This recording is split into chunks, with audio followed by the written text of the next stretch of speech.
Hi, welcome. You know, in chess, there are three parts of the game: the opening phase, the middle game phase, and the endgame phase.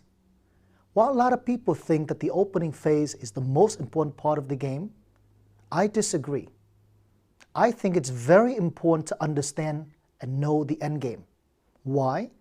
Because you can work very hard throughout the entire game to achieve a good endgame, and by not knowing how to play the endgame, the game can result in a draw, or you may even lose. That's why I think the endgame part is a very important part of the game of chess. In this DVD, Susan would demonstrate and show to you all the most important endgame positions. You can take a look at it one at a time, and if you don't feel like you understand it, you can pause the DVD, play it out for yourself until you get it. Well, I think after watching this DVD, you would feel a lot more comfortable about the endgame phase and will make you a much better player. Good luck!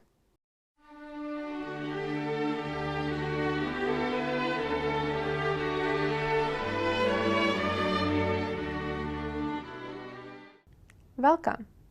On this DVD, we shall learn about the basics of chess endgames. What is a chess endgame? Endgames are positions when there are few pieces left on the board. Most of them are already exchanged. In order to win a chess game, you need to know how to checkmate, or on the other side, how to avoid it.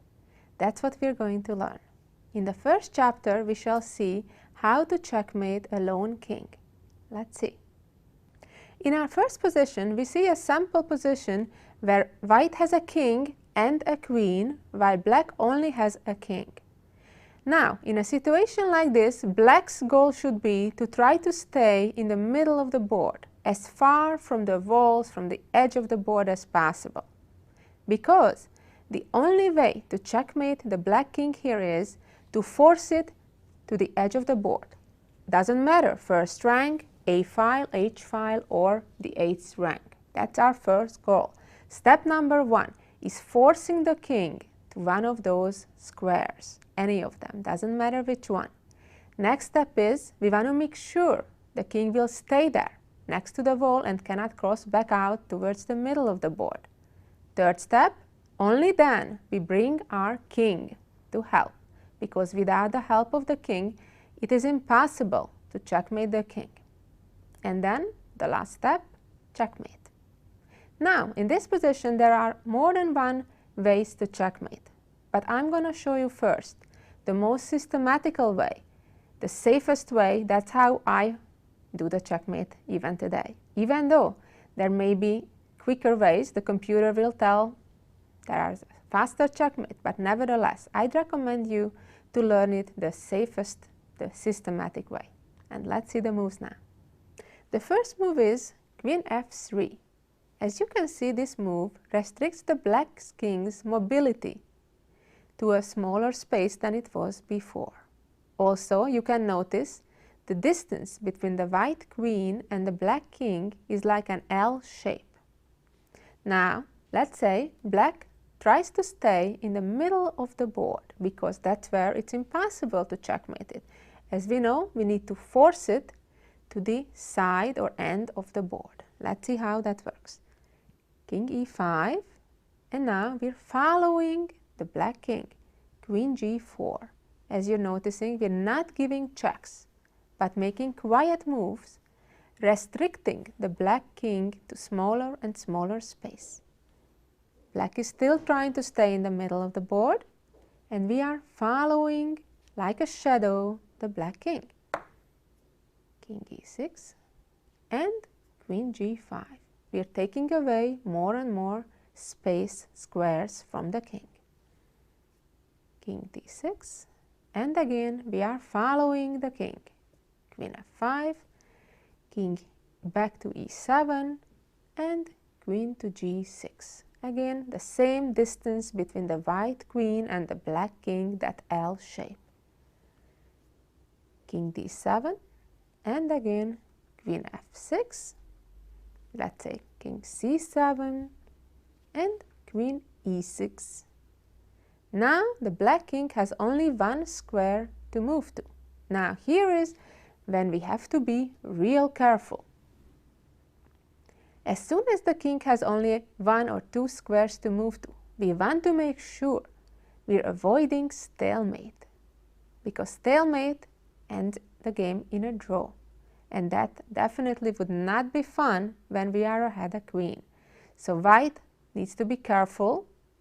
It doesn't matter if you make a mistake by taking it a little bit longer and making checkmate in 3 moves instead of 2 or 5 instead of 3. However, if you make stalemate, the game is over and you lost half a point. It's a draw.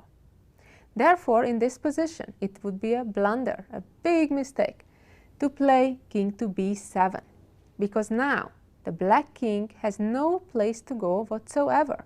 That's when stalemate happens, when the king or none of the other pieces can move, and it's black's turn in this case. That's stalemate. So king b7 would be a big blunder. The correct move is step number 2, making sure the black king stays at the end of the board, at the edge of the board, by playing queen f7, still the same system, following the king. Now we made sure the black king has 1 square to move to at least, and that is king c8. And now step number 3, we are bringing the king to help. King a7, again we had to make sure the king has at least 1 square to move to. And again, white needs to be careful not to move to b7 or b8 when it would be stalemate in either case.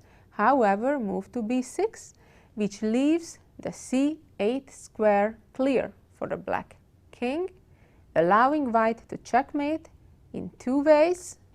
Try to figure that out.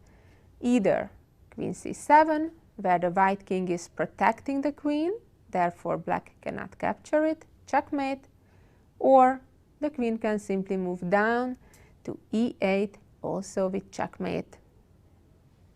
After seeing the first example, here white's job is easier because the black king is already at the end of the board.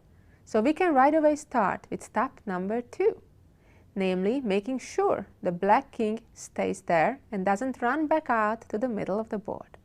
So first move is queen a7, cutting the king off, making sure it stays on the 8th rank.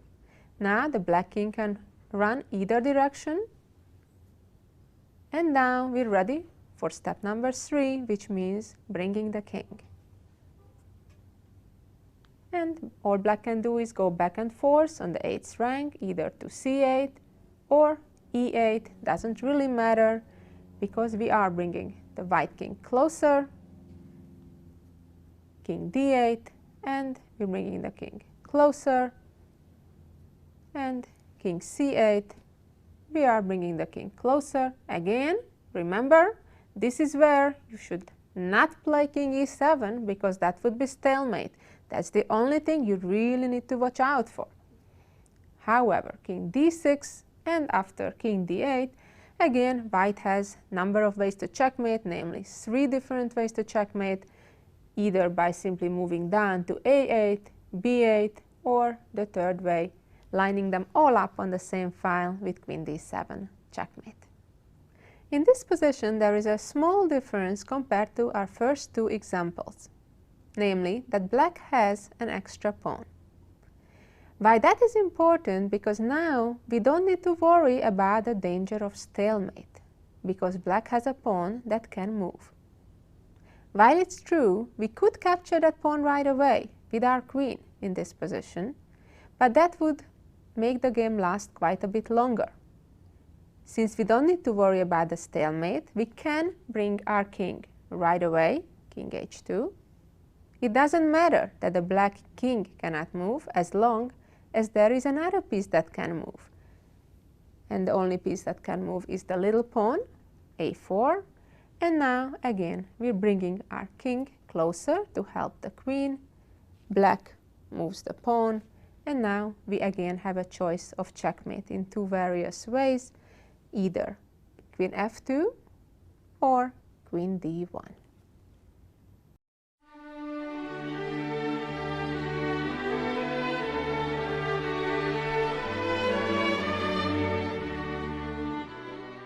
Now that we learned how to checkmate with the queen, we'll go to rooks. And right away, 2 rooks, how lucky we are. Well, if you got to this position, you're only 3 moves away from checkmate. Now, the trick here is that we're using always one of the rooks to cut away the crossing of the king. In this case, the rook on b5, we're leaving there and using the other rook to give the check. Rook c6. Now the king must go towards the edge of the board, down. Now we're keeping the rook on c6 to cut away on the 6th rank, and the second rook on the b file to give the check, pushing the king further to the edge of the board. And now when the king moves down, again the rook on the c file gives the check, and that's checkmate. Thanks to the edge of the board, the king cannot go further down. That's called the ladder method of checkmating with 2 rooks. In our second example with the rooks, it's even simpler. Now that you know what's the goal, to make sure the king is stuck at the edge of the board, here we only need 2 moves to checkmate. 1 move, making sure the king stays on the 8th rank. We can move rook down to d7, and any move black makes, going either to f8 or h8. After either of them, the other rook comes down to c8, checkmating. That was real simple, right? Let me show another example where the king will not be forced down to the 8th rank, but for a change to the a file. Here, the first step is to cut the king off from the majority of the squares. We want to make sure it stays close again to the side of the board. So after rook c1, black can, let's say, move king b3, stopping our rook from right away cutting it off to the a file. So let's see, what do we do after king b3? Again, there are many ways to win here, but again, let me show the most systematic way of doing it. We want to have the rooks in a distance from the king, so the king cannot attack our rooks easily. So next move is bringing the rook all the way to h8, trying to give a check on b8, forcing the king to the a file. Now, let's say black attacks our other rook by playing king b2. Now again, we want to move that rook as far as possible from the king, to c7. Not to c8 though, because then the 2 rooks would bother each other, would be in each other's way. To rook c7, and now king b3. Again, we're using the same method. The rook on the c file is cutting off the king, and the second rook is checking the king, forcing it to the side of the board, and now again the second rook checks and checkmates.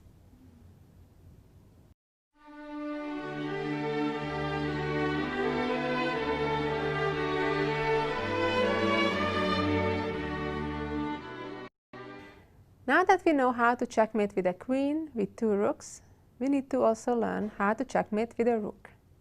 It's a little bit harder, but not that much. There is one major difference between checkmating king and queen against king and checkmating king and rook against king, and that is that in this situation we do need the help of our king to force the king to the side or edge of the board. So therefore, very early on, we will get the king to the game. The first move is cutting black's king off, just like when we used the queen. Again, black is trying to stay in the middle of the board as much as possible, because there it's impossible to checkmate the king just with a rook and king. And now it's time to bring our king to help. King b2. Let's say black plays king e5, and white brings the king further to c3, king d5, and king d3, king e5, And now, again, we are restricting the